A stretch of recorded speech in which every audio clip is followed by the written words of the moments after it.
Guten Abend and welcome to the Blues Brothers podcast, the Alternative Rangers podcast. And yes, tonight, folks, we embark on an international journey as Rangers land on Danny Röhl as the choice for the Ibrox hot seat. Tonight, we ask, is he the right man for the job? Fan opinion is split, and with us not having a lot of shout about this season, it looks like Oktoberfest this year could be possibly room for optimism or more likely to be drowning our sorrows. And speaking of a sorry bunch, who is to blame for this managerial search fiasco? The Rangers board have conducted their public Tinder search for a new manager by swiping right and super liking their favourites, only to get knocked back and end up in bed with their fourth choice munter.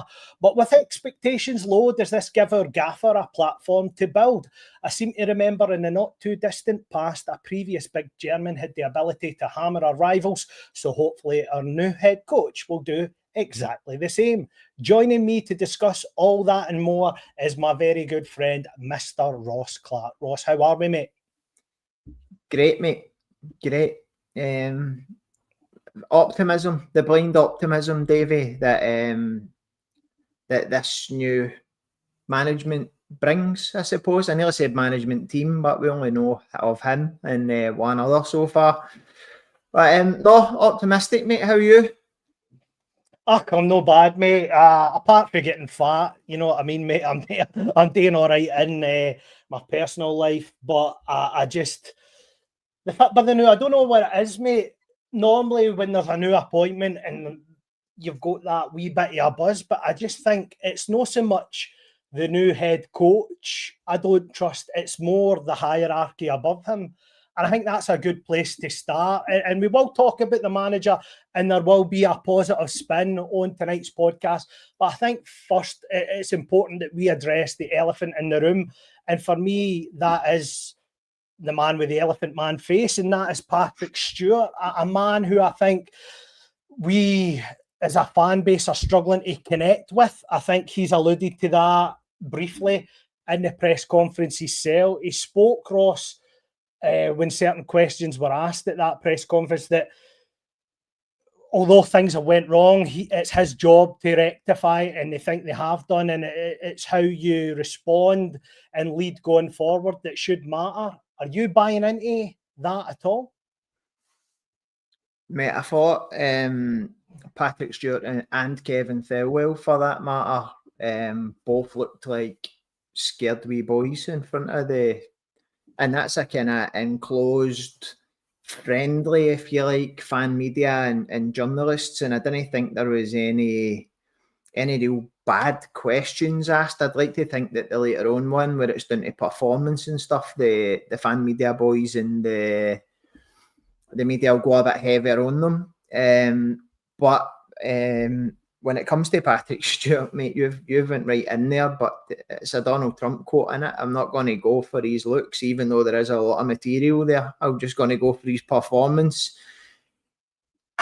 Mate, he's grossly underperformed, and then I don't like the way they look at you and try to tell you that what you're seeing isn't right. You can see why they got on well with Russell Martin there.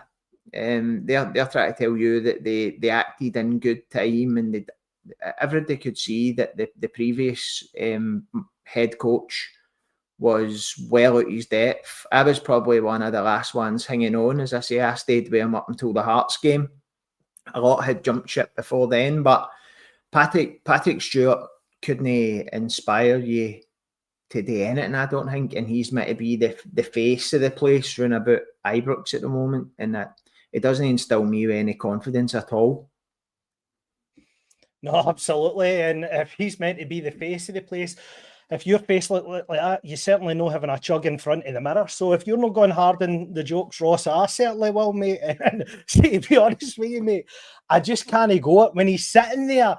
You've got that uncomfortable feeling because he looks uncomfortable being there. And I just don't think you can be the figurehead, the Rangers being the CEO, and carry that off if you look like you don't want to be there. And for me, that is his biggest problem now. If you've got so much of the fan base against you when there's banners, it's your job to then reach out to the fans in some way, shape or form. when the advisory board met with the board last week, he wasn't there, and I think that is very telling. So I don't know if that's a relationship that can be mended, but in terms of Kavanagh being the chairman, do you think he's got a close eye on how Stuart's going to be performing between now and perhaps the end of the season? Or do you think he's even maybe got a closer eye in the respect that he's keeping an eye on Patrick Stewart between now and January, mate? I think it's hard to keep a close eye when you live in another continent. It's not as if they're here very often. They've had to come across 3 times in the last 2 weeks because they'd come across and sealed a deal for Gerrard, which get blew out the water when they went and met Pinky in the Brain. And then he had a deal in place for Muscat, which went on the same path. And then he's had to come back across to get Danny Röhl. I think when you are working remotely, Davie, you are putting your faith in the guys that you've left in charge, your boots on the ground. If rumours are to be believed, Thelwell's actually doing his job remotely. I've read that a few times this week, that he's not even boots on the ground at Auchenhowie day in, day out. I don't know how true that is, but I've heard that he's working quite remote as well, and I just don't see how that syncs up. But does that explain how Russell Martin got as far along the tracks as it did, if he's not there witnessing it day to day? I would like to see, is it the boy Greta Steinson, who's like the 49ers, one of their top boys? Somebody like that. If the owners can't be here, then have somebody in there that's just the eyes and the ears about the place, because Patrick Stewart and Thelwell are just pulling the wool. They're pulling the wool over his eyes, in my opinion. But the only thing is that Rangers fans since 2012 and probably before that, it's very hard to pull the wool over our eyes now, Davie, because we are battle hardened to chancellors coming in and try to take the club for everything they've got and giving us nothing in return. You mentioned chancellors there, and I think it's quite apt. You also mentioned Kevin Thelwell, and what really worried me about the couple of questions that he was asked was how he responded. So he was asked on recruitment. I think, first of all, Stevie for Lads pressed him in regards to, so who gets the ultimate say? And he kind of played the sort of politician's answer in that it's a general consensus. He'll suggest players, the team will come up with it, and they'll sort of focus on some sort of agreement as to where they need strengthened, and they'll bring in player profiles and they'll discuss it between themselves. When it was later on in the press conference, it was pressed again in terms of the recruitment structure and bringing in his son. On that, he said, that his son has been touted for a job at Everton when Dan Purdy was there, who is our technical director, and he felt it wasn't the right time for his boy, so he sort of overruled that decision and said no. But his big sell to us, the Rangers fans, is that we should be happy with him being appointed, because 2 English Premiership sides wanted him and he's decided to come here. And of course, he's going to work the famous line, which is he's going to not work 24/7, but 25/8. And that just really falls on deaf ears, mate. Then it's just not how you talk to Rangers fans, is it?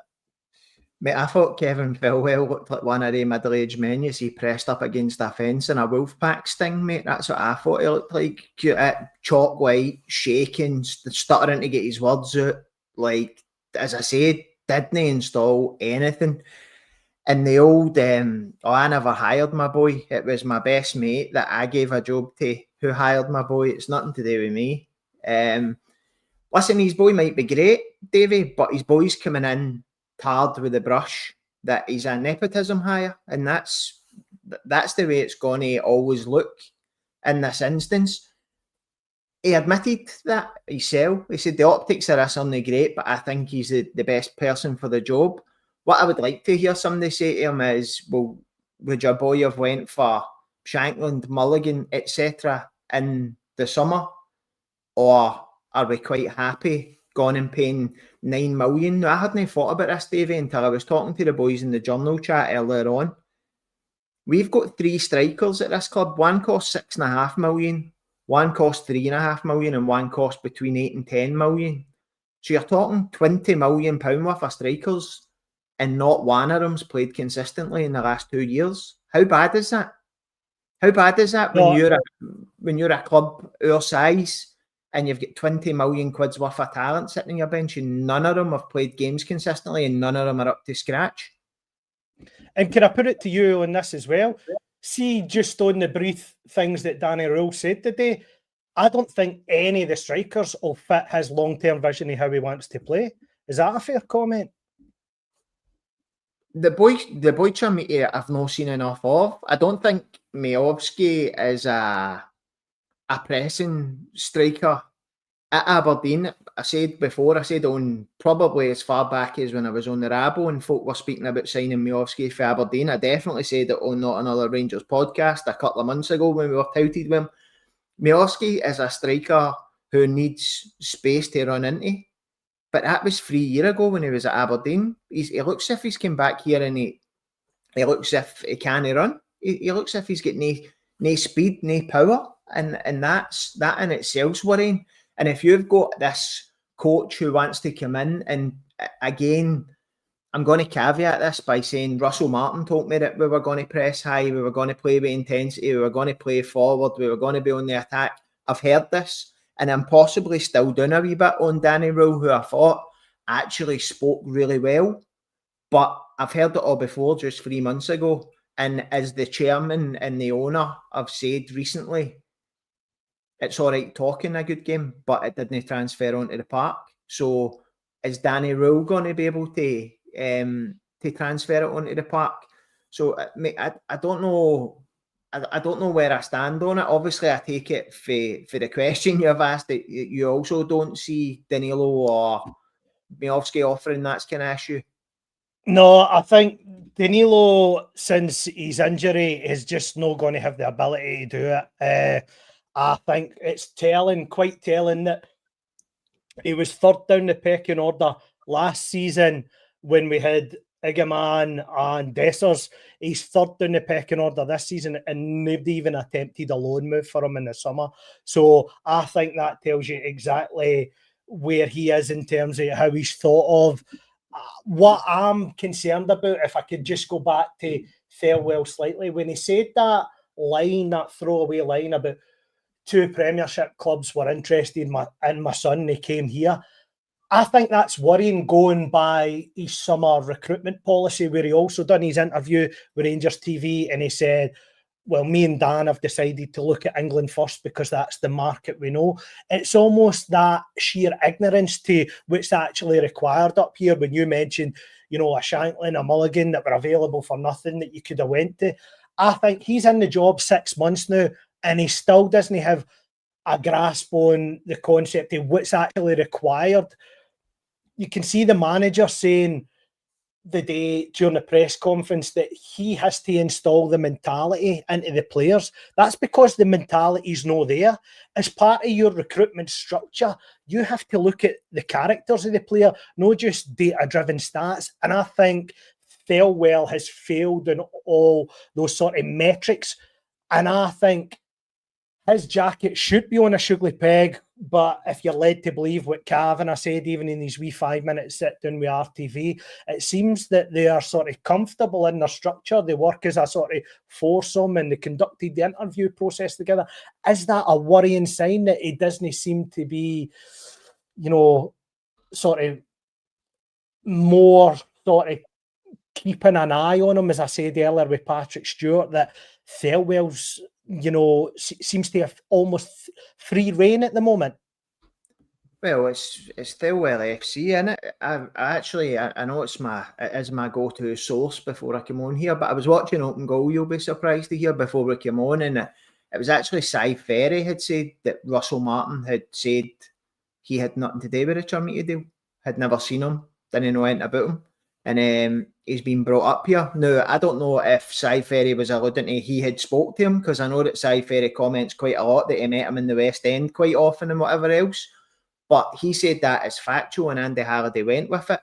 So Farewell said, sitting on that panel today, I've never signed a player that a manager didn't want.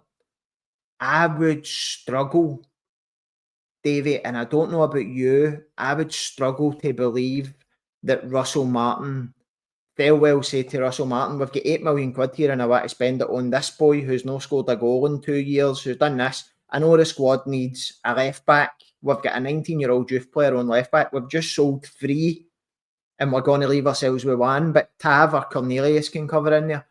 I don't believe that Russell Martin would have went, I spend the £8 million we've got left on this striker that I've never seen before, who there's no even footage of him scoring goals. It's not as if he's got a YouTube montage that you could go back and say, oh, well, he can finish. So, I mean, I don't know if I'm on the wrong tracks there, but is that kind of your situation on it as well? Aye, as I say, what I think is worrying is that he's defended the Chermiti, as you said, right? The 8 million expenditure on him, and he said that from what he's seen, I believe I'm paraphrasing, but words to the extent, for what he's seen, there's a player in there. It takes young players a time to develop, but it'll come good. We spent 8 million on him, gave him the number 9 jersey, right? And what that means to Rangers fans and all the rest of it. But that is money that we can't afford to fritter away. If you're spending that level outgoing, that person has to come in and be the best player in the team. No, the substitute that you're bringing on with 15 minutes to go when you're chucking everything in the kitchen sink at it. And that's what it seems to be. I'm not even sure what type of striker he is. To me, he's hoping that he's going to be a battering ram, but he doesn't even look like that. He almost looks uncomfortable on the pitch, Ross, as in he's not sure where to be. So he's just trying to do everything and nothing's coming off for him. Do you go along with that? I need to be honest with you. Me and my good friend Curry had a chat about this earlier. I think if you've played football at a decent-ish level, you can watch just the way somebody receives the ball and the way somebody moves. I said it, and he thankfully backed me up last week with Asgard, that you can tell just with the way he takes it in and he's got a bit about him. I think the boy Chermiti he looks as if he's got a decent touch. He kind of glides, doesn't he? He's that big, kind of glides way. Are we getting the best out of strikers? No, we're definitely no. So am I possibly selling Chermiti and Miovski down the Swanee here and having a go at them when we've not played in a way that brings out the best in them? Possibly. But do I think we could have went and got a better striker? Probably 2 for £8 million that would have been ready to come in and have scored you 5 goals already this season. Definitely. Can I just ask you, because we touched on this last week, but obviously we've podded for a few years, Ross, on different platforms, and you made the point in January about Igaman and what you would sell him for and what you thought would get right. But as you can see, he is sort of tearing it up the new and he's getting rave reviews. With us having him on a 5-year deal, I'm not talking about Igaman here, but I'm talking about Thelwell in regards to Igaman. If there was a fallout between him and the then manager at that time for whatever reason, right, I think it's Thelwell's job to try and resolve that. And if you're led to believe on what our net spend is, right, have we really maximised the value of that player? And would it have been better to us keep him for what we bought him for, in the hope that whatever we got him for this season and played him, or if we were going to change managers, we maybe got another few gears at him. I get that he had his heart set on a move to France, but again, what I'm saying is just in terms of Thelwell's performance, has he handled that situation correctly? Because yes, incomings have to be right, but outgoings have to be right, and they have to be maximised so that you can reach the absolute maximum value for their potential. And I'm just worried that we haven't here. My thoughts on Igaman, mate. It's a lot of this is if your auntie had Boz, she'd be your uncle type stuff. If we done it with Morelos, that's the case I always use. We wanted 20, we got offered 16.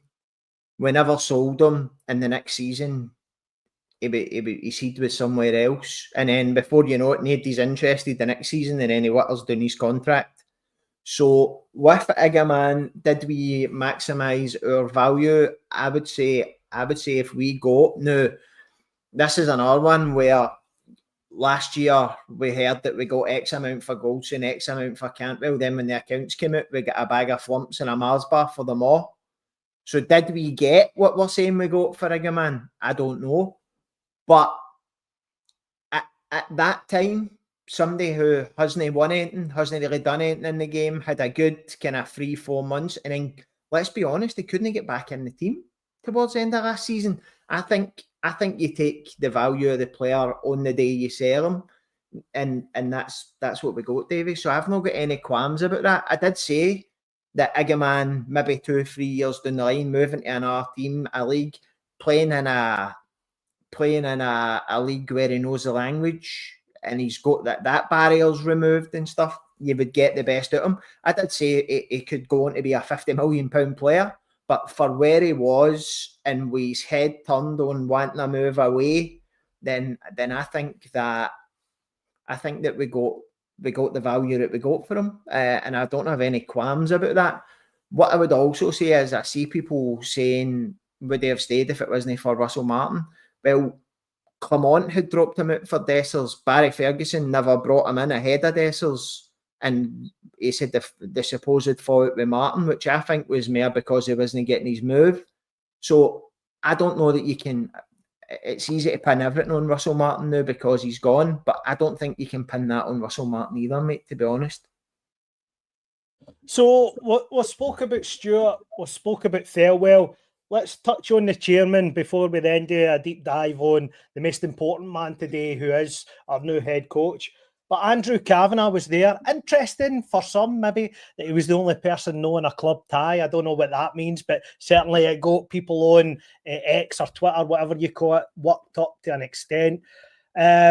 He spoke at the start, addressed the media, apologised, said they got the Martin appointment wrong. And if you're reading between the lines, especially with his RTV interview, it looks like they maybe held on a wee bit too long with Martin as well.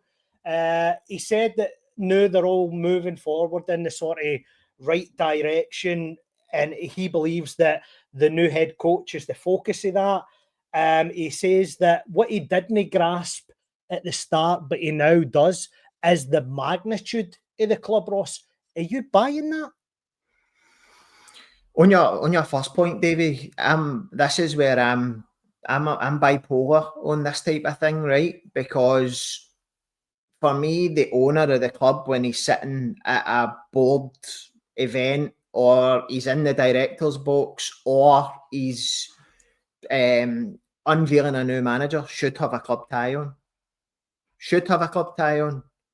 Danny Röhl, whatever his name is.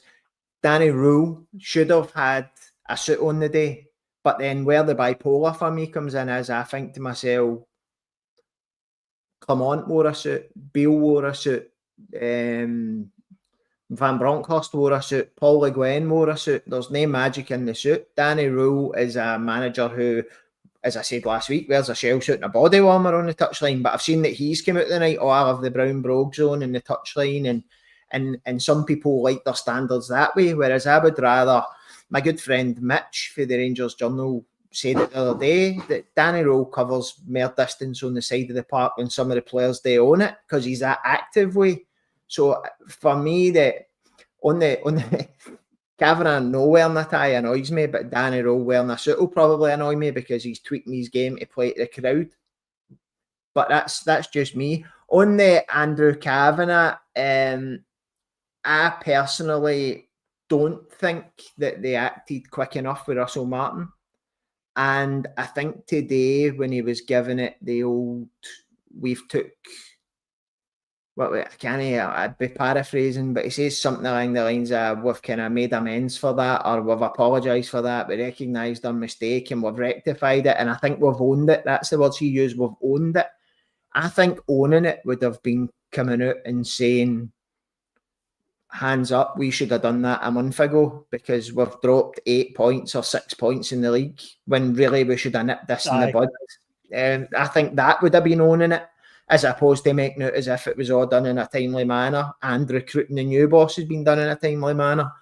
I take it for you, for what you're saying, mate, your thoughts on Kavanagh are different to mine.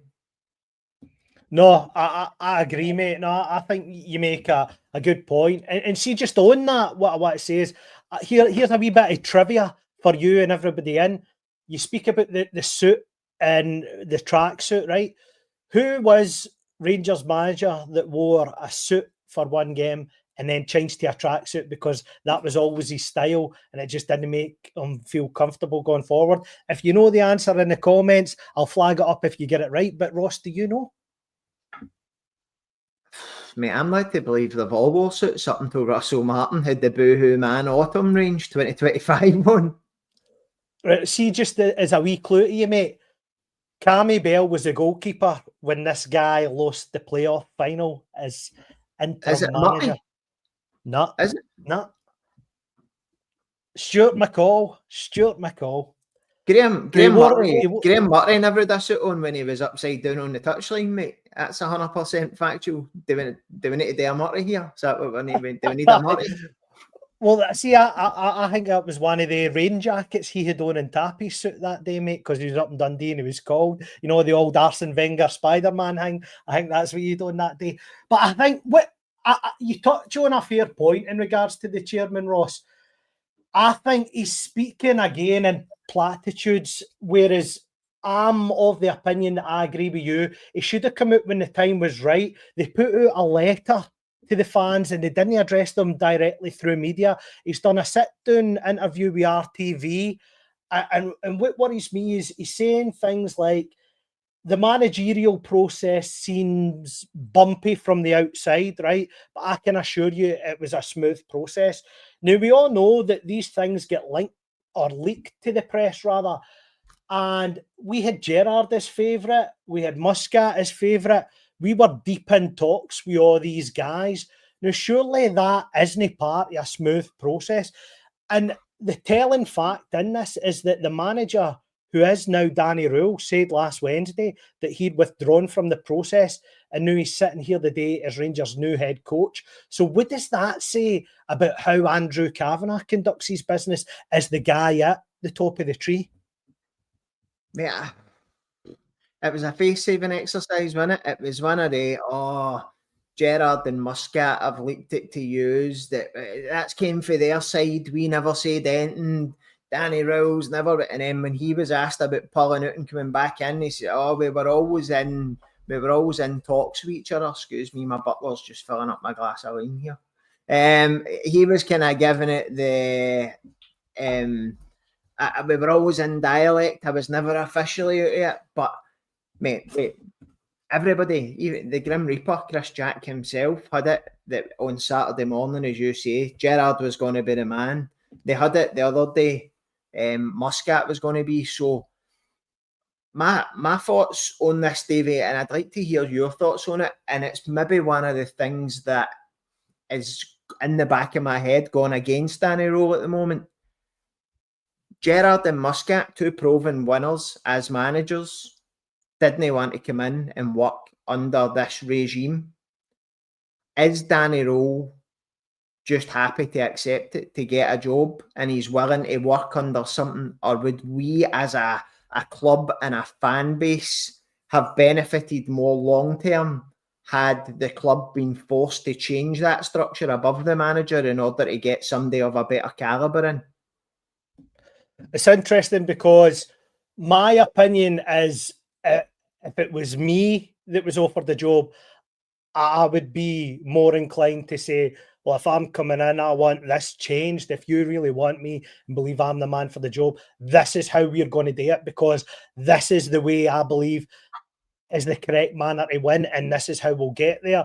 But if you listen to Josh Windassady on TalkSport talking to Jim White, he said that he believes Danny Röhl was looking at clubs that he felt were in trouble or had a shaky start to do his research in I might have a chance of a job here, and actually, looking into it, the one sort of period in his managerial career going solo is when he's went into a bin fire.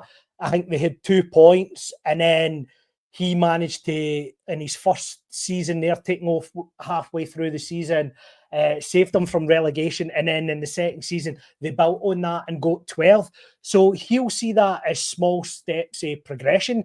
But let's be honest, where we're sitting in the table right now, getting into the top 6 and maybe finishing third or fourth won't cut it. It won't look good on his CV. He'll need to finish second at the least and win a trophy and hope that gap is at most 7 points or something for the Rangers support to see tangible sort of success there.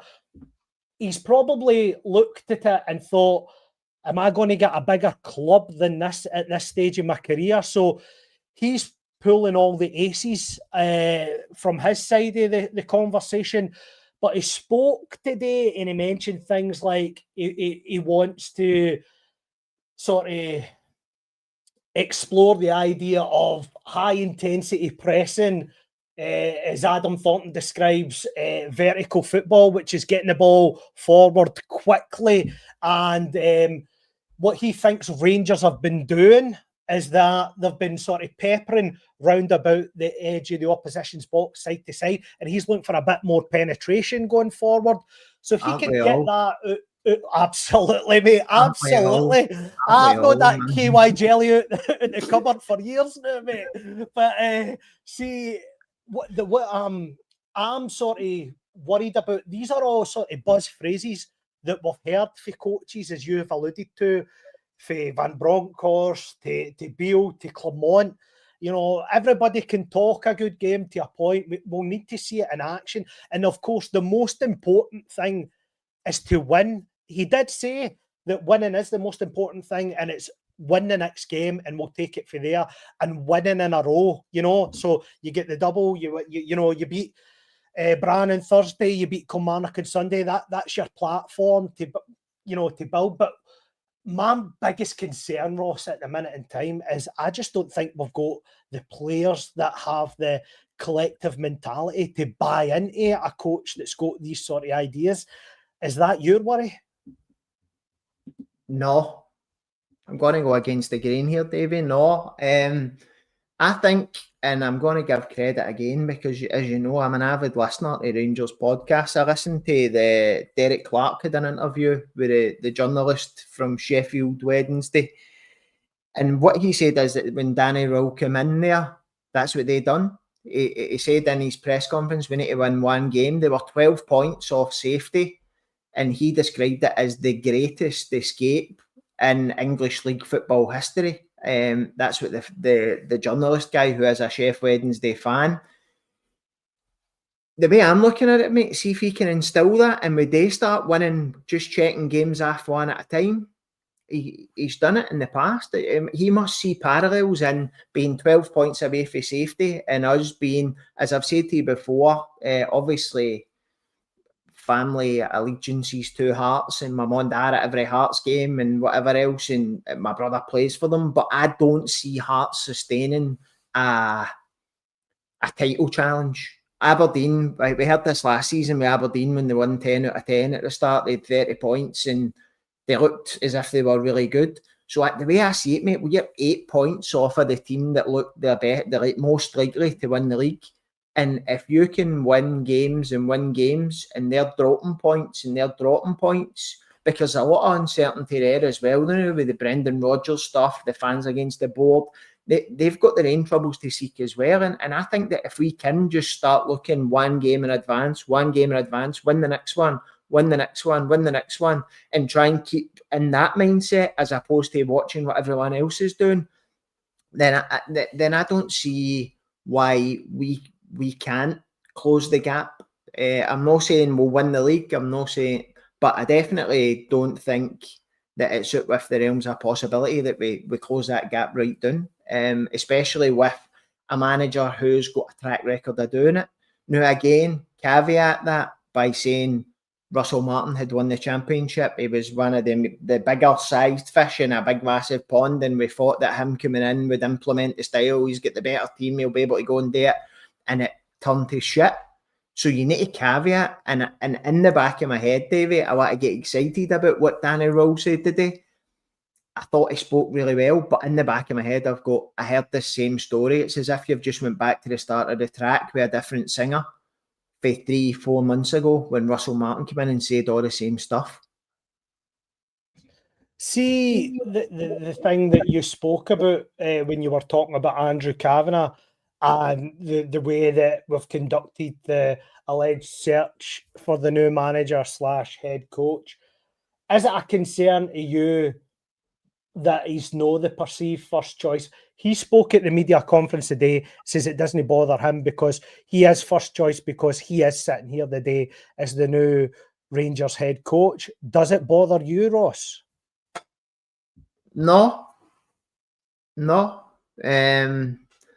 I like that. I like that self-confidence to say I might not have been the fans' first choice and I might not have been the club's first choice, but seeing 6 months to a year's time, you'll be glad that you picked me. That's the kind of arrogance that I got for him, that the kind of self-confidence that he was exuding through the TV today. Does it bother me? Of course it does, because I wanted Stevie Gerrard back. I wanted Stevie Gerrard in a bag of cans. I've actually went half the cans went onto the wine now. That I'm going to have to just bin the cans forever because I don't think that bus is ever going to come back round for me.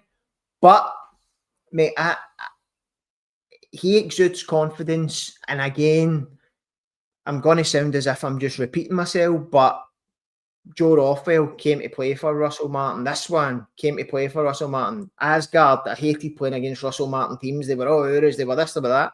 Well, you've got your Barry Barons, you've got Josh Windasses coming out and saying how good this young guy is.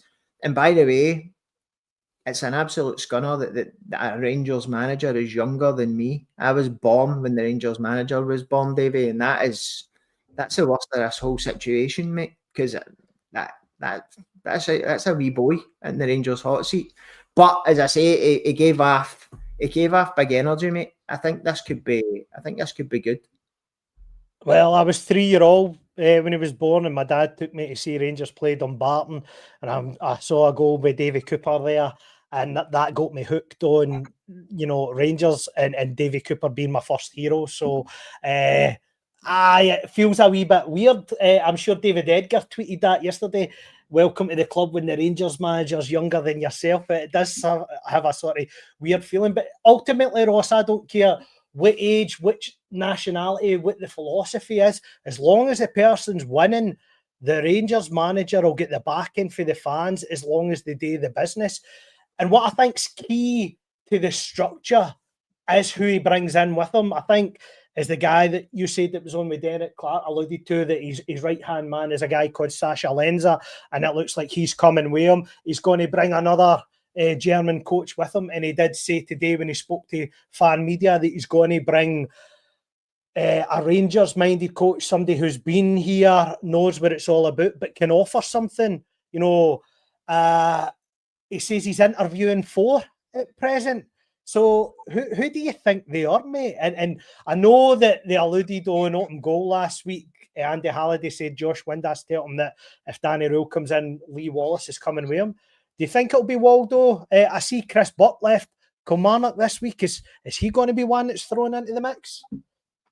Mate, I can't remember if we spoke about this on the pod last week or whether we were talking off, but if I'm looking at an ex-Rangers player or somebody from Scottish football that's got an affiliation with the club and knows, Lee Wallace is like not even in the top 10.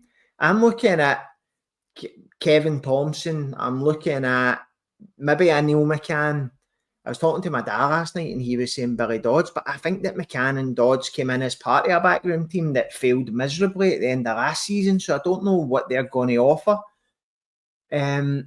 Chris Buck, again, like, no for me. No for me. Lee Wallace is a legend and was horribly treated by Rangers. But I don't know, mate. I don't know who the four are. You would imagine that McCann and Lee Wallace are two of them. I would like to think that Tomo's in with a shout at that, because I think he's got a lot to give. And is CJDJ, superstar CJDJ on the way. Says Davis, maybe. Davis is working with Republic Island. Jesus Christ, get myself shot. No, he's not, mate. That's blasphemy, that is blasphemy.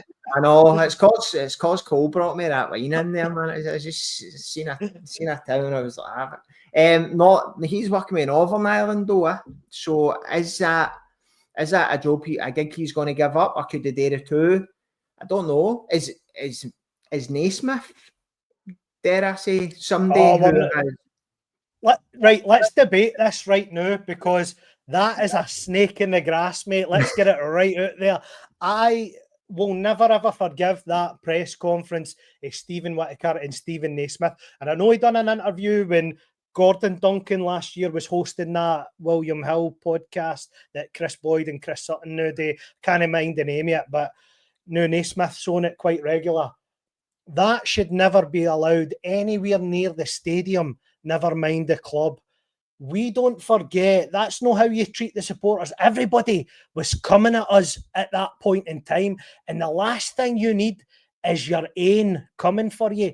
And he done that. He threw the club under the bus for his own benefit, and he made a good career himself down south. But folk went in the right way, you know what I mean? Folk went quietly and ensured that the club still get some form of money, whether it be Bocanegra, Goyan, McGregor, Davis. They all went in the right way. And I just think Stephen Naismith back at Ibrox is just something that would never sit well with me, mate. Where do you stand on it? Are you going to give us the opposite view, mate? Do you think he talks a good game? Are you ready to forgive him? Well, no is the short answer.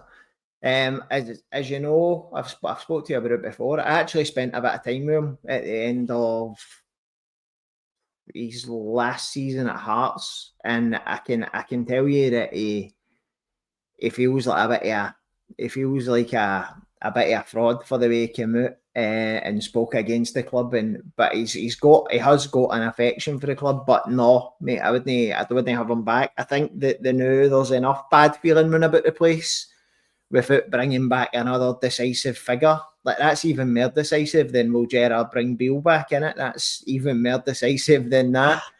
Mate, there's such an array of different people who have been involved with winning Rangers teams that you could potentially bring in as part. It'll really depend what Danny Röhl wants for that person. Can I ask you a question on that? Because I think you're taking it in an interesting way.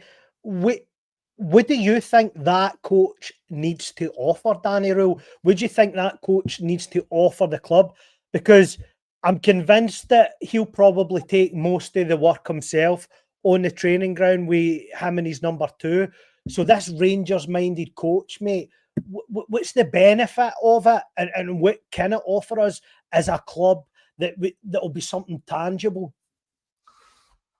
I think, and again, I feel as if I'm contradicting everything I say tonight, because again, we had Barry Ferguson and the Prod Fathers in at the end of last season, and they couldn't make it work. But I think that's got to be the person that drives the standards. I'm not sure that, obviously you want them to have a bit of tactical input and tactical nous, but you want them to be able to come in and say, when you're gone to Livingston, to be able to sit and take the striker and say, you're going to get roughed up today, but this is, and have that lived-in experience of A, the pressures of playing for Rangers, and B, the physicality and the nuances that come with playing football in Scotland. Somebody that's been to Falkirk on a bogging Wednesday night when the rain's coming down vertical and horizontal and swirling, and that's been there and lived it, and it has got experience of the fixtures and I don't know how much that person's got to be actually sitting with Danny Röhl and going, I would play this way today. I think it's more that link with the players to drive the standards. And see, as daft as it sounds, Davie, like the Jimmy Bell rule, See, when you hear people like Arthur Newman and Ronald de Boer that came to Rangers and they were in the kit room and they were going, oh, it's 22 degrees today, I need a pair of gloves, kit man. And we, Jimmy Bell, saying to him, what? No, I've had players here, but such and such, they would never have wore gloves. That's a sign of weakness in Scotland, son, and all that sort of stuff. And driving the standards of what, do you know what winning Rangers teams do? See, like last week, Dundee United dropping points, being able to go in there and tell them, listen, what are you folding for? See, when I was playing, we done this, and this is how we done it. Mate, I think that that's more important than telling the manager, oh, I think we should play 4-4-2 today because they're going to have this. Or, do you know what I'm talking about? I think it's more the mediator between Danny Röhl and the players, and also driving in the expectations of what it is to play for a club like this. And just to finish on it, do you believe that type of appointment is necessary for this to work? Mate, I don't think that. I think that appointment should be a part of every team. I think that every Rangers team should have somebody in there who is holding the players accountable to the standards at which they should be upheld playing for Rangers. And we've spoke about this before, probably on various podcasts as well. That see, since your characters like Jimmy Bell have passed away, that there's nobody seems to be there driving the standards and holding the players accountable from as much as being part of the inside of the dressing room, holding them accountable to what the fans are saying as well, because Jimmy Bell was a major Rangers man who would hold these people accountable like a fan in the street would. And I think that is so beneficial to these players who maybe don't understand it or who have overinflated egos, just to bring them down a peg or two and tell them what it really means and what they are. Whereas to them, maybe somebody coming from English Championship, where if you draw a game, it's not that big a deal. Somebody saying, no, see, when I played here, we had a draw and we were getting lambasted in the car park. You have actually got it lucky because, see, before this would have happened, or, do you know what I'm talking about? Just somebody there who really drives home what it is to be a Ranger, who's got success on their CV and who's been here and done it and bought the T-shirt.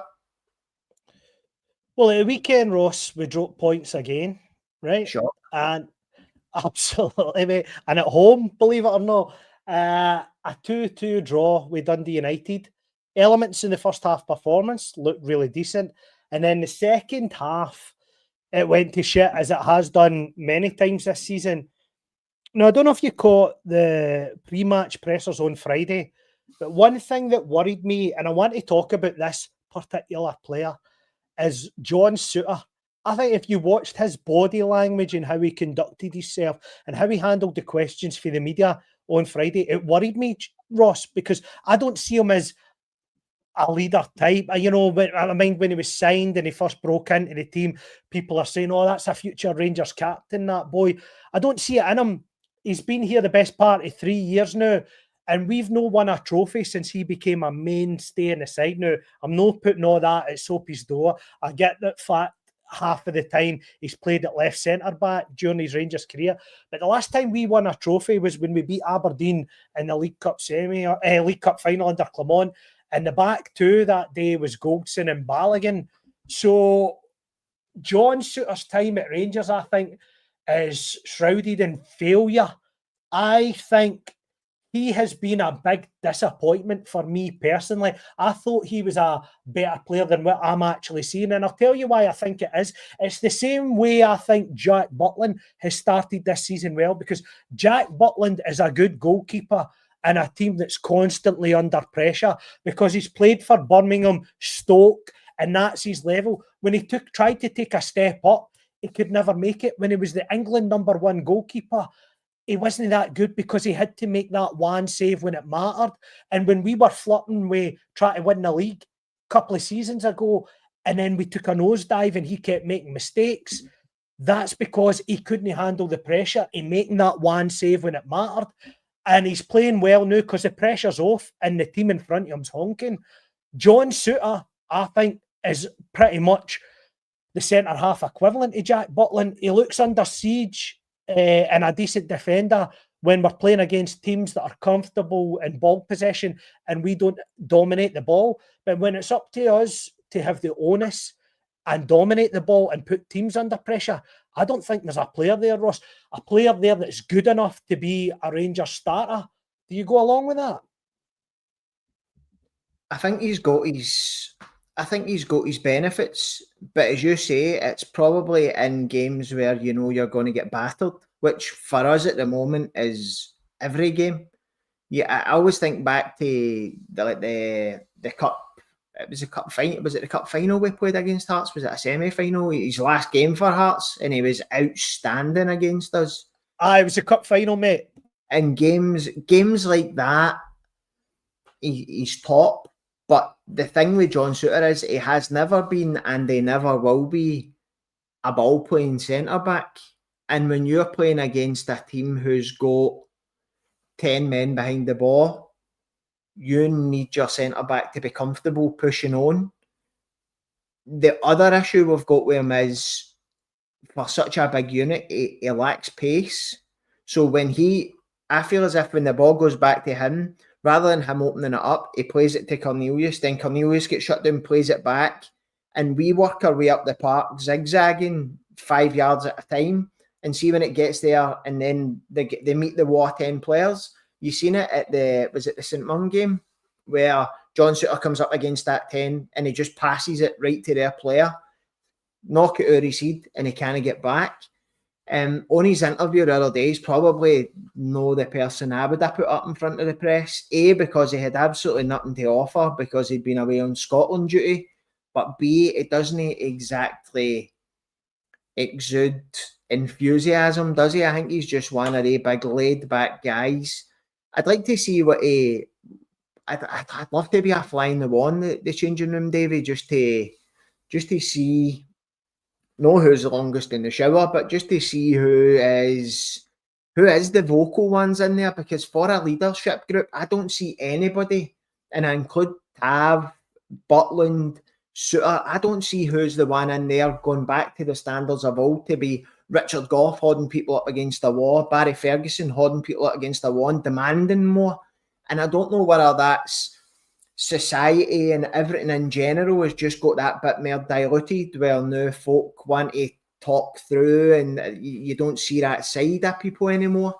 But he never inspired any confidence in me that he was going to play against Dundee United with a bit between his teeth. What did you make of A, the fact that he was out, and B, any of the points I've made, mate, if you've got a counter argument? Yeah, I think you made a great point in the fact that he was on international duty, had been back in training a day and was put out to take that presser. I think Stevie Smith's thinking of that was maybe that it was a Scottish player, and with him being sort of caretaker interim for a game, he just thought, I'll just put the Scottish centre half out. I just don't think that John Souttar gets it. And I say that going back to it. You remember the incident when the fan had a go at Tav outside the stadium, and Souttar just kind of looked like that when it was going on. And that to me is when you don't get it, because see, if you're a Scottish-minded Ranger supporting guy who gets it, you wouldn't react like that. And I just don't think the fact that his contract situation is dragged on, I think it's as much to do with he doesn't want to be here than the club want to keep him. I think he's got an eye on getting a move elsewhere, maybe going to play abroad and having a couple of years away from it all, because I don't think he can handle the pressure cooker of the goldfish ball that is Glasgow, and it just doesn't suit his mentality. And there's lots of people in the squad like him, but the reason I'm bringing him to attention is because I look at the game on Sunday and where our weaknesses are, and I said to you I would have played Cornelius at left back because I think it gave us a bit more defensively, having sort of, 3-year back four, but almost centre half types in that sort of Walter Smith mould. But him and Souttar just get caught under the ball constantly. The minute Dundee United started to go long and play for second balls, the two of them were posted missing. And again, nobody takes control of that situation or accountability. And Suter being there for as long as he has to be the guy to do that, because, you know, Giga and Cornelius, whoever's playing beside him, they're looking for him to guide for guidance, and I just don't think he's of sufficient enough quality to give it, Ross. Do you agree with any of that, or do you think there's scope to tear what I'm saying apart? No, I think you're bang on. I think that John Suter you've took away a good bit of that confidence, and he knows what he is and what he's there to do, because you're asking him to do something that's so unnatural to him. So he's concentrating that much on his end game that he's not worried about what's going on about him. He's kind of, as long as I don't make a mistake, which, by the way, he has made quite a lot. But mate, the issues we are talking about here, so as you say, see, at this point, Suter's got last season syndrome. Every player in the last season, Davie, I don't care who. People say it about Lawrence last year. People say it about the boy Mulligan. Yeah, they're the two that always come to mind because of who we talk about on here. But in your last season, you've got your eye on, I don't want to take a bad injury. I don't want to play myself out of a move, because by this point, agents are in the rear the now, talking about, oh, we could get you English Championship. You'll get a 500 grand signing on fee because you're a free contract. You'll get this, you'll get that. You'll go there, better standard of living, etc., etc. And we are at the stage where two of our leadership group, and we've skirted round about Tav the night, but Suter and Tav, they're both out of contract at the end of the season, so they're both there. You're looking at Butland, who, again, I don't think suits playing for a team. He shouldn't suit playing for Rangers. He has this season because we've been a shell ourselves, but we should be looking at that progressive goalie who's going to play on the edge of his box, if no further. I don't know if you watched when we still had Muscat goggles on at the weekend, the Shanghai Port, and that was the first thing I noticed about him. The goalie played 40 yards out because the other team were hemmed in. So the two centre halves can then step up onto the halfway line because you've got a goalie who is an actual sweeper keeper. And I think that that's something that potentially Danny Röhl will try and bring in at Rangers as well, because if you want to press teams high up the park, you can't have your two centre halves on the halfway line and then your goalie playing on his 6-yard line. That's not coherent with each other. You really need a goalie who's going to allow you to press up by being happy playing 30 yards out his goal to go and sweep up anything that gets played through the two defenders. So on that, we go to Norway on Thursday, Europa League, Brann away. What do you see him do with the team, Ross? Do you think he'll tweak it that much for the weekend? Can he tweak it? I just don't think it'll be the game for Magoma. So I possibly think that you'll see Giga come back in. Or, as Alexander said in the comments, can forgotten man Manuel Fernandez rebrand himself under a new manager? No, I think you've more chance maybe the boy Enciara rebranding himself. I think that he could potentially, not for Thursday, it's far too early, but I think potentially Russell Martin ousted him too early, and there's a chance that he could come in and provide cover at left back because he's got that athletic, good on the ball. Maybe wasn't physical enough at centre half. So there's more chance of him coming in. But again, if all roads lead back to him with the nose that he puts on with his glasses, because you're looking at Fernandez is another one we've not even touched on, £3.5 million, and you're talking about him not coming in, even though Suter's in his last 6 months, even though everybody else has been pretty gash all season, to be honest. So I think going into the game on Thursday, the first half on Saturday probably gave him enough to say that it could work, but it's how he draws that out. Joe Rothwell,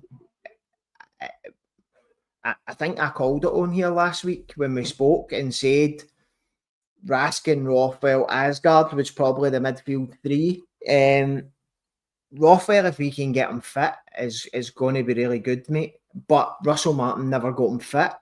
So I wouldn't change the three there. I said it last week. I would potentially give the boy Chermiti a shot, mate. I don't think Miovski's off on either.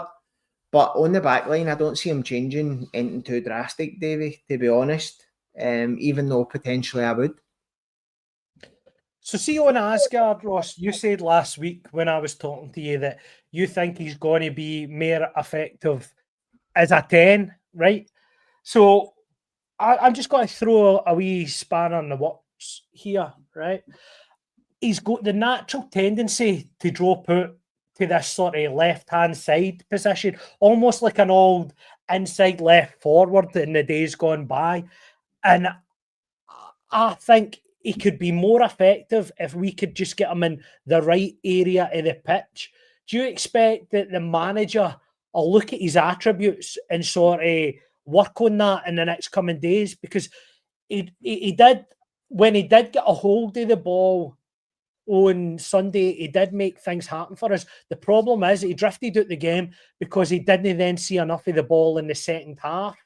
So for you, is he sort of the guy that if we can get him ticking, then the rest will follow suit in terms of an attacking sense? Because I think Gassama obviously out wide offers us, variety, but he tends to come inside the pitch. If he's coming inside the pitch to an area of the pitch where Asgard is hogging, then it kind of isolates Gassama, and he doesn't really get involved in the game because the two of them are almost running into each other in the same area of the pitch. We need to sort of get them working coherently so that we can hurt the opposition, because they're probably at this moment in time our two most effective players. I think a big part of that issue now as well, Davie, is you've got Ant-Man playing on the right, who is predominantly right-footed, who should be hitting the byline, who is trying to cut into the middle of the park. So you've got him and Gassam both coming in. You've got Asgard in there. You've got Rovwell looking to offer late runs, and you've got four people in there.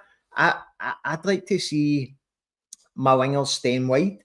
I'd like to see Gassama staying wide on the left, because the thing is, when he goes one-on-one with a right fullback, he's proven it. He can go inside or he can go outside, and when he gets outside and hits the byline, he actually seems to look for a cutback. So if we can get him, as you say, it's about telling Asgard, see if he hits the byline, you're going in and offering him the cutback. But see if he starts cutting in, Asgard then needs to know, is he going down the wing? Because a lot of the time we've got Magoma running down the wing, which then puts the two of them. So where is Asgard's position in the one in every two chances that Gassama gets on the ball, comes inside? Where is Asgard to be? Is he to drop out and let him go and then look for second balls off a block shots or whatever? Because it's criminal as well, the amount of times at the weekend Gassama came through, had a shot, the ball breaks out and we don't pick up the second ball. So is that where Asgard should then vacate that space, move back a wee bit and look to pick up seconds and recycle possession should Gassam lose the ball? No, I think that you make a fair point. I want to pick you up on something that you said before you spoke about that, because you mentioned Chermiti and you would start with him, right? Going on what you said there, why is it in that structure you think Chermiti would be more effective than Miovski? Because I agree with you, Miovski looks like he's kind of blowing out his arse a wee bit. He doesn't look fit. He's no reminiscent of the Miovski I seen stretch your back line that had Balogun in it with the ball over the top. He looks almost a shadow of that player. So why is it that in that structure, with Asgard as a 10 and your wide men playing in the way that you want them to play, Chermiti would be the most effective striker for you? Well, I don't know, because I've never seen Chermiti playing, Davie. But I'm going by what I'm reading. I've seen him for about a combined 56 minutes in his full career. But where I'm going with that is, if you listen to reports and when you watch youth team, he's very effective when the ball's put in the box, using his height and jostling with strikers and reacting to finishes. I don't think that's Miovski's game. So for me, if you're getting Ant-Man bombing it down the right, taking people on, hitting the byline and putting in crosses, then potentially, I just feel as if Chermiti's no been gave a chance to show us what he has got. And the longer, for a young guy, the longer it goes on where he's coming in and maybe getting 10, 15 minutes a game, the more desperate you then become to try and impress, and you start snatching at things because you feel as if every game you're playing, you're on a trial. I actually heard Kyle Lafferty talking about that when he played under Gerrard, because he knew Morelos was, if Morelos was fit, he'd come back in, and Lafferty said every game felt as if I was playing a trial, because I knew if I didn't score, I was going to be back out the team. So I think for the outlay and for Thelwell's insistence that this boy's a player, then I just think Miovski's had plenty of chances and not really offered it. And so is it worth giving the boy a run of 2 or 3 games and saying, look, pressure's off, go and play your own game. Even if you don't score the day, you'll play next week, and give him a wee run of games just to see what he's got, Davie, because I don't think that giving him 20 minutes here and there, and never in that formation, because the last couple of games when he's come on, he's went up with Miovski and played in a 2 because we've been desperate for goals. So is it worth giving the boy a shot? Because as I say, I feel as if Miovski's had ample opportunities and hasn't really shown either. I know people in the comments will say, oh, Chermiti started a couple of European games. Aye, but European games. Now, I know this is a European game coming up, but I would start the chain and say, go and play New McGaffer, have a shot at it, but you'll be playing at Kilmarnock at the weekend, and you'll be playing and give them that wee run of games. So just on the week ahead then, since you mentioned it, Thursday, and then at home at Kilmarnock on Sunday, how do you see the week going, Ross? Is anything less than 3 points in each competition unacceptable? But at Rangers, it's always unacceptable not to get 3 points, Davie, in it, and that's what Danny Röhl's about to discover. And I think he alluded to that a wee bit in his press conference when he said that I'll not feel the pressure, but I feel it in the next couple of days. Gone to Bran, obviously you're expecting a win, but that's based on our European performances over the last spell. Since Gerrard came in, 6-7 years, we've been overperforming in Europe. Based on this season, are we expected to win in Bran? No. Are we expected to beat Kilmarnock at home? No. So anything you do get is going to be a bonus, especially when the new gaffer is literally going to have 2 days on the training park with the team. My expectations are that we take 6 points, that we beat Bran, we beat Kilmarnock, and I think then, Davie, if we can go and get back-to-back wins, then all of a sudden he's already doing better than Russell Martin did, because at that point you've won 2 games back-to-back, which we've not done all season.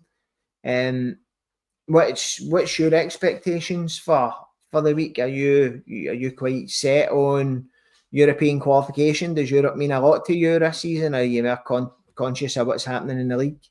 I said before the season started that I wasn't too concerned about Europe, but I think, see, for our financial outlay this season, which worries me, and I'm looking at the squad now, and I'm not seeing too many guys that's going to make us money long term. I think that at least getting to the playoff round of the Europa League is the bare minimum. We need to try and retrieve that somehow, because I don't think we can afford to take a financial hit in a footballing context given the outlay in the summer.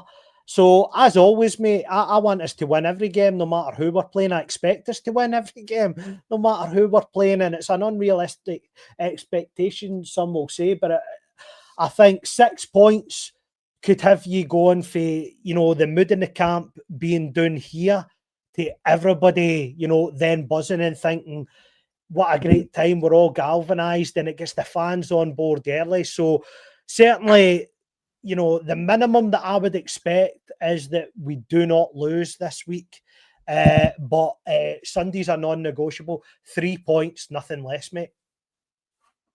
I would say that's where I'm at. But as I said last week, for me, if you drop out the Europa League this year, early based on the fact that you've started, your first 2 games with absolute stinkers under the previous manager, then the 1 game a week and plenty of time on the training park, I wouldn't be too distraught with Davie, as I've said before. But as you say, the non-negotiable is beating Kilmarnock at the weekend and really, really starting to put together a run of games in the bread and butter, and that then leads you into obviously the semi-final, which for me we've got to win. I'm expecting minimum two trophies this season, because I think it's potentially the worst Celtic team, and I include 55 season in that, when we won the league by 20 odd points. I don't think anything's with the realm of possibility if we get our own house in order here, but that's got to start on Saturday against Kilmarnock. Thursday and then Sunday. Just Thursday and Sunday. Aye. Sorry, mate. I just thought I'd correct you, but I think that is a good place to leave it. Ross, I've really enjoyed your company, mate.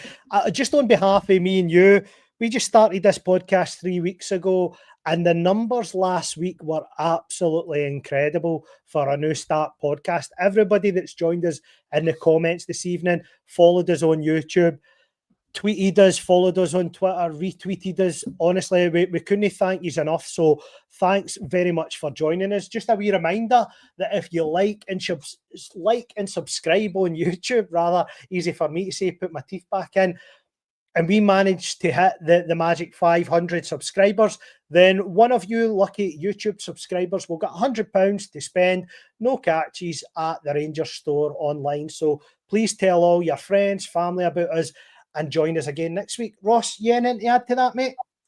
No, literally just to echo you, Davie, that we started this because we enjoyed our Tuesday night on Nottingham Rangers podcast, and then it kind of fell away. So I've spoke a few times about going out on starting a podcast. Me and my good pal JD spoke about it, and then me and you spoke about it, and you kind of got a bit between your teeth and made this happen, mate. So everybody that's enjoying it, it's really down to you and your hard work in the background. I just show up and spout nonsense. But no, everybody for the support and the messages and everybody getting involved, mate, because it's not really a good podcast if you've not got people in the comments and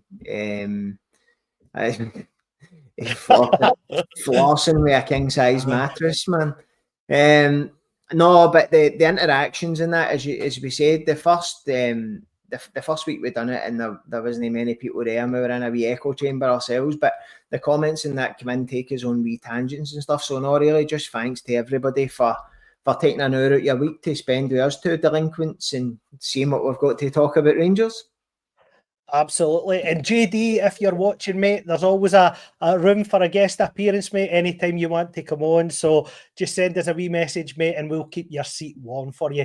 So on that, I just want to say thanks again to everybody. Let's hope the Rangers do it in Europe on Thursday and get 3 points on Sunday. And it's Auf Wiedersehen from him, and it's Auf Wiedersehen from me. Good night.